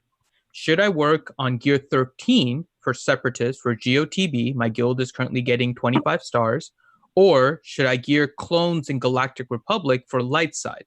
I have 2 clones, Ahsoka and Padme left, gear 12. I am a sucker for do what you know is now. You know about the Separatists and what they're capable of, and you know that the dark side territory battle, with the Geonosis is running right now, and you've got those teams pretty leveled out and they're pretty high. And for me, I'm a sucker for just finishing that off and then focusing down on the other ones after you're done. So that way you can be more useful, more viable for the team in general, and you know that those are there. The other team is kind of an unknown. We don't know exactly what all they're going to do or what reworks they're going to do or how significant the reworks will be. I mean, we know there'll probably be some reworks, some touch-ups, and some new clones, but is it going to be like, arena level? Probably not. They'll probably be needed for the new light side version of Geonosis, but how long is that going to take to roll out? 2 months? I mean, we don't know. So the unknown versus the known. I'm a real proponent of digging into the known instead of the unknown and going that route. All right. Grande, question for you from John Moran. And his question is, I have all the Separatists but Brood Alpha to 7-star. What gear level for Padme should I get? This is the one where you sent me the roster. Correct. So if you want to look at his Separatists and see what he should kind of gear up, what Separatists he has, and you can kind of tell everyone what he has available and all that. Yeah. So looking at his Separatists now, we've got gear 12, Asajj, Dooku, Grievous, gear 11, Gunray, and then we've kind of got gear 10 on almost everything else. Still working on some stars on Brood Alpha. The Brood may not even be all that good in Padme, right? Because it's not going to be all that good. In my opinion, he's going to run some kind of team like a Newt Gunray lead, probably with Asajj and Dooku and B2 for the dispel. So he can have double dispel, so that way he can get away from the taunt, and then he may run like a B1 or something, so that way he's got a second heal on board. He'll run some kind of team like that. He's probably not going to run Grievous, and the reason why I'm saying he's not going to run Grievous is because his IG 100 and his droidic are so low. So he's going to run some kind of like a mixed team with like a Newt Gunray lead or a Dooku lead would be my guess. So the team's going to look something like Newt Gunray, Dooku, Asajj Ventress, B2, and B1, something like that. B1 against Padme, really? Just for his own heal. That's my guess. I mean, like I said, a bunch of these characters have been reworked. We know New Gunray lead with the whatchamacallit, with his extortion is probably going to be pretty important, because he'll actually start killing those characters with extortion. So yeah, I'd just be hesitant on B1. I know, because assisting. you're worried about the assist call, but you've only got one droid on the team, right? And I think he only assists. That's still enough to give the 40% protection. But here's the thing, though. Everybody's going to assist. Dooku's going to counter, right? B1's going to assist. So you start pulling those out, right? You pull those out, and Sunfat can counter and do the same problem, right? You can't make a team that's probably going to win and not have an assist caller on the team with his roster, even without his roster. Yeah. So there you go. You might need some experimenting, John, but there's your suggestion for the characters. All right. So now we have a couple of around the corn questions before we jump into the fun questions and then wrap it up. So first, around the corn question: what is your favorite territory wall to set on defense? What is the wall your guild dreads to face the most? I'll say our guild doesn't do walls, so I can't answer this one. Grande, how about you? My favorite team to set on defense, as a defensive wall in TW. Yeah. I mean, I guess I probably, I don't know, Nightsisters. That's probably one of my favorite teams to set on defense. Is a Nightsister team of some type. It's not super hard to take it out, but there are some really neat ways, in my opinion, that you can mod Nightsisters that are non-standard modding. Super speedy, like a super speedy DACA to control that most people don't think about, or a Mother Talzin with a lot of offense when most people think you're going to go all potency. So those are two things I think of. And Warrior, how about you? And to add to that, a spirit that has like 5,000 offense. Absolutely. Yes, that works too. Like, oh, my standard counter doesn't work. What the hell just happened? Yeah. That's kind of funny. I've seen that. I actually experienced that myself, and I got 17 points on that, and I thought it would be an easy battle, but I underestimated their spirit. My fault. So that's definitely one that's cool. As far as like setting on defense, for offense, my dreaded is when I see Darth Revan teams. Like, I don't, my team's got the counter, and they're like, oh, use this, it's easy, blah, blah, blah. And they're like, bam, one shot. I get to my Darth Revan battle, and it's like, it's 2 battles every time minimum. I have to, send in my team, fail, kill 2 or 3, and then send in my cleanup team that cleans the rest up. And it's fine, whatever it is, what it is. But I hate not being able to single shot something. And the same is true in Grand Arena. I can single shot anything, but they're Darth Revan. I have to double shot. It's just the way it is. It's super RNG. You're making a great point. It's super mod dependent, that team is. Yeah, well, and I just know that my counter isn't quite set for that. But then as far as setting defense, I think what's fun is setting something up front that requires them to use Traya or encourages them to use Traya. And then in the very back line have some nice geos blended in, because without Traya, the geos are exceptionally hard to beat. And for anyone who thinks they're gonna Jawa their way out of it, Gear 12 tricked out geos with their whatever that Gear 12 plus pieces that gives 6,500. It's the furnace, the one that gives 6,500 health. Mm-hmm. If all their geos Gear 12 modded really well with those furnaces, that cheese does not work. It does not work. I had 5 defenses on my geos the last territory battle or territory war, which felt really good because I was one of only 15 people to set them on defense. And to watch people fail over and over and over at the end on mine was yay. But I hate seeing Darth Revan for sure. All right. So next question from Harry Tasker. Question is, what character or characters are your guilty pleasure that are built up more than they should be, but you like them anyways? Mine are First Order. So I mentioned before, I Gear 13 Jedi Consular. So there's mine.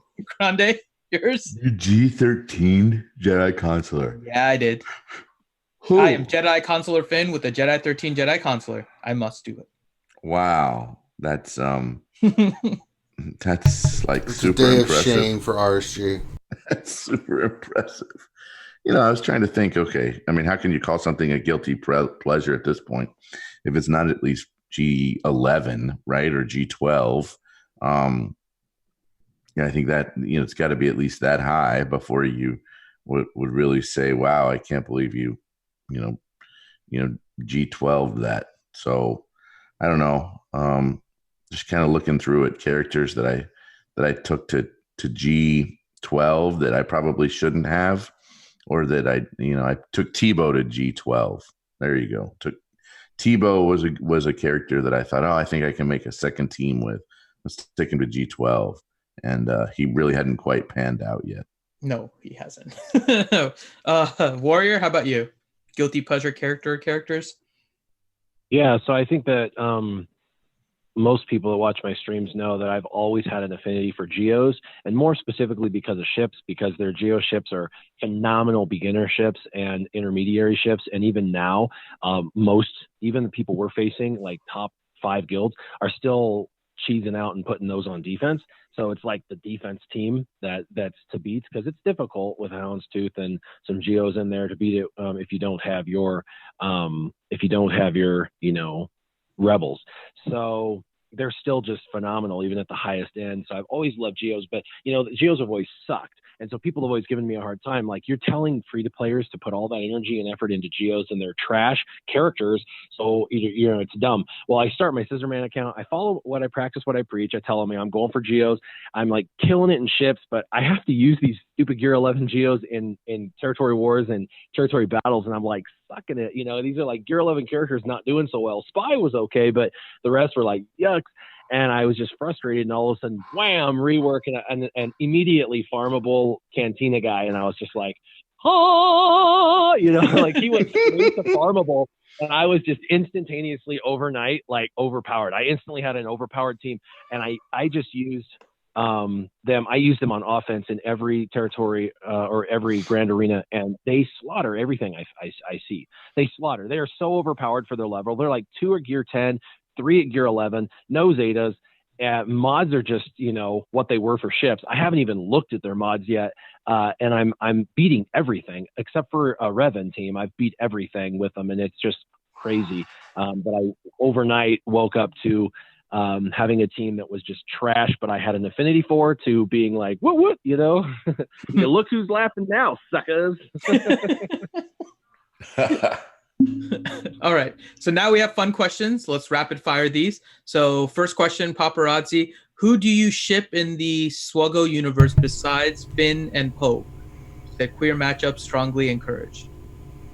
What? It's when you make a couple out of 2 characters. Well, there's me and Rey. Padme and Ayla. Me and Leia. Me and Padme. Padme and Ayla. I am the Star Wars universe fan. Get out of here. Me and Shakti. I'll even go me and Asajj. Like young Lando and L3, like that. That wouldn't be correct, but that would. Trying to figure out what you're not wrong, but yes. 3PO and Wicket. All right, so let's just go to the next question. Luke and the Wampa. Big Country Mags question for Ranger. Where is the Viking sounding guy? I don't know. He's not available. He's out somewhere plunging and pillaring with Hagar. I don't know what he's doing. Regrowing his beard. Is he? We don't know that, Finn. You can't just be. I think he said he only shaves it like once a year for that annual exam or whatever, and then I think he grows it back. So okay. All right. So question from Paparazzi for Grande. What is a French tickler? Oh man, just next question. Google it, man. Just Google that if you really have a problem. All right. Next question for it says around the corn, but it's really kind of for Ranger. Question from Paparazzi. Say something nice about Finn, but plot twist, nobody but Ranger can answer. Ranger, say one thing nice about Finn for every panelist we have today. I think she doesn't listen to a lot of the streams, but okay.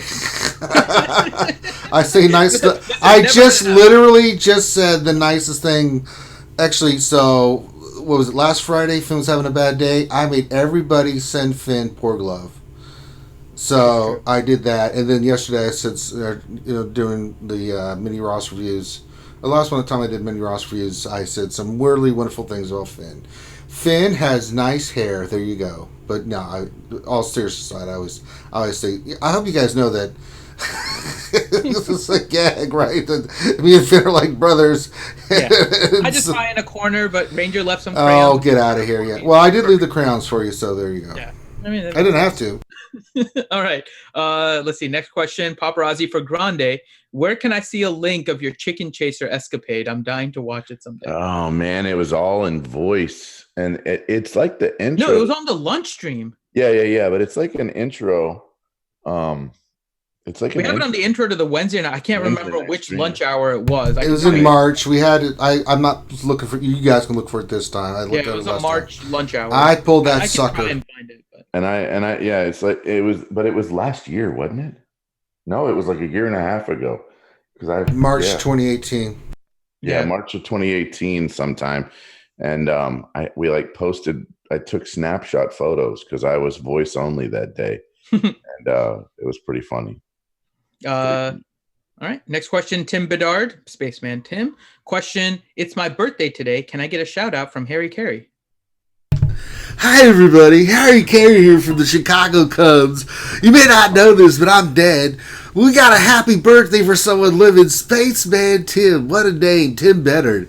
Hopefully you're eating a lot of hot dogs today, drinking some Coors Light, served in a metal can, of course, and eating lots of chicken wings. It seems to be the popular choices in the chat. So hopefully you have a good time with your family, put on a baseball game, make a picture of Finn and throw darts at it. That's the best birthday wishes I can grant you. Well, unless you're an elf. Damn, those guys live forever. How do you celebrate birthdays when you don't die? It's crazy. Happy birthday. All right. Next question. You can answer this one, Ranger, from Paparazzi and Warrior also. Question is, how can I get a roster or a mod review? We'll start, Ranger. You can do the RC. Yeah, so for us, we do all kinds of stuff from roster and mod reviews. So we've got the lunch stream. We do one every day on the lunch stream in depth. I do mini roster reviews as well. I've got my own modding service now. We rework your mods. What else? We do it all kinds of places. So, but the big ones is the mini roster reviews, me doing the remodding of your account, and then the lunch stream mod roster reviews. Then Warrior, your turn, pimp. Cool, man. Well, I got to go anyway, so I'm going to let them know, and then I'll bounce. Perfect segue. Yes, perfect segue. I got two channels. My main and my alternate channel is Warriors Roster Reviews. I do try to do as many videos as possible, but I'm a busy guy, probably busier than I should be for doing YouTube. So, but I do try to get my videos out from time to time. I have one for the beating the whatever, the Acklay or whatever. I'm going to be making that video to kind of talk about the secrets of, key structures to winning that, specifically how to mod, how to, what gear is important, and how to play that out so you can win pretty solidly. And roster reviews very specifically, I do, but I don't have a ton of time for them. So I only do them for my patrons, individuals that are supporting me financially. They sign up for that in a private Discord chat. And then when I get a chance, I review their stuff with them. I kind of go one-on-one with them, figure out what their needs, desires, and wants are out of their roster. And then I dive deep into their roster for about a week through time. And then I build the roster review and put it on YouTube. So that's how you get one from me. It's probably cheaper, faster, and easier to go through the RSG channel. But I don't mind helping out the patrons when they sign up and whatnot. And yeah, I'm looking forward to doing a video, hopefully soon on Wat Tambor, because I have him unlocked at Gear 11, maxed out abilities with Zeta. Just want to try him out and see, start to learn him, start to try and figure him out. I wish we had a sandbox mode, but we don't. But I'm going to get out of here. I appreciate you guys having me on, like always. All right, Warrior. So you guys have a good afternoon, Saturday afternoon. Same to you, my friend. Everyone, make sure you follow Warrior, damn it. I'll be angry. And then one last question, Ranger, is perfect for you from Grim. What? You guys planning on a rant on how the light side GeoTB will require tunes with maxed iconic gear to be able to complete the combat missions?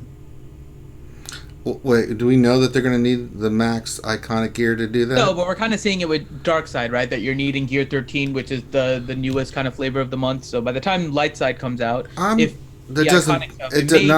doesn't bother me. I said this about the difficulty. I like the difficulty. I don't mind the iconic gear in the sense that I don't know anything about it. So until I can take a look at it, what it's going to require, what it's going to take to get it, and what it actually does for the characters, I have no opinion on it yet. So I'm not going to just say, yeah, well, of course, I'm just going to rant.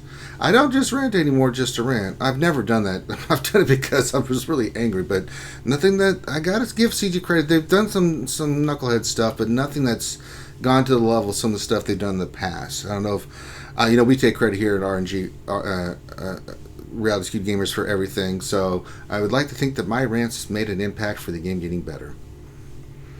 They have to be strategic rants. And that is it for all of our questions. All right, we did it. Yay, we did it, guys. Did a good job. We did it. It's good. So, all right, guys, I want to say thank you to everybody in chat for being here today. Do me a favor before we pimp our stuff. Please check out these other channels. Even some of the people that couldn't be here, they're content creators. They put out stuff. Just check out their stuff. If you like it, then hey, stick with them. If you don't, at least check out some of their stuff. Views do matter, things of that nature. So, support these guys. Warrior, Lady Adastra, even the people that could be here, Operation Metaverse. I can go down the list. They're all listed down below. Check out their stuff. Find out what you like, stick with it, and give them a thumbs up. I think tonight, Grim says that was disappointing. Well, Grim, I'm sorry you're disappointed. Not really. We should just rant about Grim. I could really rant against Grim, but I don't want to do that to the kid. See, I lost my train of thought.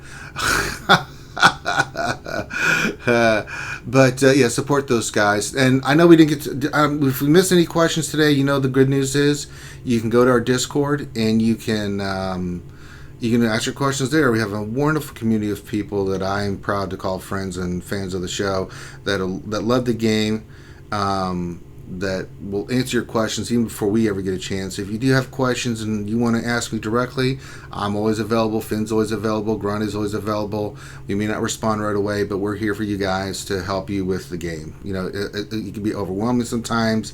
It can be daunting, but that's what we're there for. If you got any questions, feel free to hit me up in Discord. I don't mind. That's what we're here for. But do me a favor as well, like and subscribe. Give us a thumbs up. We're at 71. Wow, we're pretty nice. 115 people are at 71. Can we get to 100 before I end my spiel? I don't know. Anybody in chat, if you haven't given us a thumbs up, see if we can get to 100. That'd be kind of cool. Subscribe. Make sure you follow us on Twitch and subscribe on Twitch. Remember, if you have subbed and you want to sub again, you have to redo that with Twitch is weird, but you have to make sure you check your Twitch subs. Prime, you have to redo your Amazon Prime subscription every month, so you just kind of head on there and you just click it and it just resubscribes. So I know a lot of people are like, oh no, I forgot. I'm like, it's all right, it's okay. We do other stuff besides Star Wars Galaxy of Heroes, so if you guys are interested, yesterday we did some Magic the Gathering on our Twitch page, and we're going to be doing some more here today. McVenom almost killed me yesterday, so there may be a chance that she does kill me today, so make sure you guys do go over there. Make sure you follow so you'll get notified whenever we go live. We're planning on going live sometime this afternoon and then having Saturday fun as well, so make sure you guys are tuning in. Yeah, we're doing a lot of other games. We got Magic the Gathering. We'll do some Pictionary tonight, which people enjoy. We just kind of hang out. I make fun of everyone's drawings and try to give them the wrong answer so they guess wrong. I help out. I don't do that. Tomorrow we'll have our D&D campaign continuing going on strong, so if you haven't checked out our D&D campaign, check that out. I've been doing a lot of Battlefront, especially on Tuesdays and Fridays. I've been doing that. So yeah, whatever it is to your liking, please check it out and we'll get you squared away. All right, with that, I think we're good to go. So on behalf of myself, the wonderful panel on the Jedi Academy, and the crew of Finn and Grande, Thank you guys for joining us. Check out the channel for more stuff coming down your way. We really appreciate it. You guys are the best. We wouldn't be here without your support. Check out our Patreon, all that other good stuff on there. And with that, we'll call this one done. So have a great rest of your day, guys. Stay tuned to this Bat channel, and we will bring some more quality content for you. Thank you.